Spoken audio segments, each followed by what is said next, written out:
Mastering the art of leading or influencing others is a topic that has fascinated many philosophers.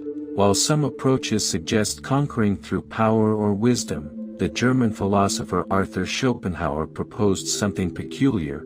Instead of displaying superiority or intelligence, he advocated something unusual and even contradictory at first glance: the art of playing dumb. According to him, this strategy not only protects his reputation but also helps him gain respect and admiration. But on what basis did Schopenhauer develop this vision, and how can it be applied to our daily lives? When he was 19, Schopenhauer received a letter from his mother criticizing his need to prove he knew more than others. She said that although he was exceptionally intelligent, his insistence on correcting and improving everything around him ended up making his positive qualities insignificant. This criticism shaped Schopenhauer's view of human relationships and the importance of controlling intellectual pride. Schopenhauer believed that intelligence, when used to dominate or correct others, could generate envy and resentment. He argued that the secret to avoiding these conflicts would be to maintain a seemingly modest manner. As the same fool does, it is often the last resort to preserve human relations. One of the most effective strategies for winning is the art of not revealing all your strengths. Schopenhauer pointed out that by appearing slightly inferior, you prepare the ground to surprise your opponents at the right moment. This idea echoes Sun Tzu's famous saying in The Art of War: all warfare is based on deception. When we are ready to attack, we must appear incapable. In everyday life, this can be observed in meetings, debates, or even sports competitions. Those who speak little and observe more often shine at the opportune moment, leaving a lasting impression. This approach also reflects the advice of Mahatma Gandhi: speak only if it is to improve silence. Schopenhauer believed that true wisdom lies in knowing when to speak and when to listen. He agreed with Plato, who stated that wise people speak because they have something to say, fools because they need to say something. In any environment, there are two types of people: those who speak less and those who observe. Those who speak less are taken less seriously except when they occupy positions of authority. He said that the secret is not to be ignorant, but to acknowledge that you don't know everything while processing the information to show your insight at the right moment. Another lesson from Schopenhauer is the ability to subtly guide others, letting them believe that the ideas are theirs. He saw this approach as an act of respect and compassion. In his words, it is wiser to appear ignorant to preserve the dignity of others. When we respect the people around us, whether parents, teachers, or bosses, it is more effective to plant ideas subtly rather than imposing our vision.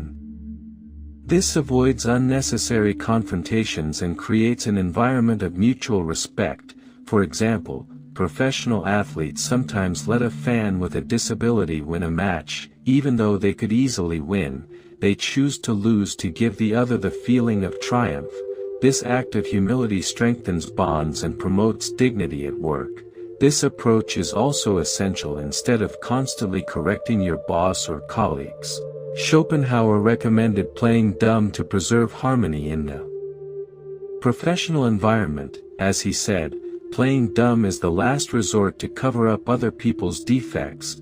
We all like to be recognized, but Schopenhauer warned that before achieving success, it's best to keep a low profile. He saw the desire to flaunt achievements as a sign of insecurity and emphasized that true admiration comes when you achieve something without making a fuss. This idea was also explored by Socrates, who said, "I only know that I know nothing." Socrates used a technique called Socratic Irony, feigning ignorance to lead others to reflect deeply. This apparent humility made him one of the greatest thinkers. Finally, Schopenhauer emphasized that arrogance is rarely admired. He believed that by downplaying your own achievements, you become more respectable. This stance reflects the thinking of Frank Lucas: the loudest in the room is the weakest. By adopting humility and acting with respect, you position yourself as someone admirable, achieving more than victories. you win hearts. Schopenhauer's message is clear: by playing the fool, you can turn apparent weaknesses into strengths, avoid unnecessary confrontations, and gain the true respect of those around you. As Lao Tzu said, the wise man wears simple clothes but keeps a treasure in his heart.